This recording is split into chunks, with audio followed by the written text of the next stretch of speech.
செங்காட்டு மண்ணா நம் வீட்டு பொண்ணோ கைவிட்டு போக கண்டா கண்ணீர் வருமே.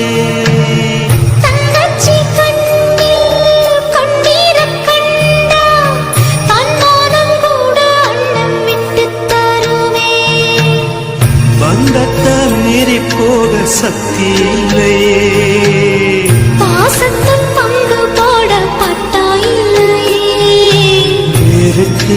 இழகி போச்சு வெட்டு பாறையே.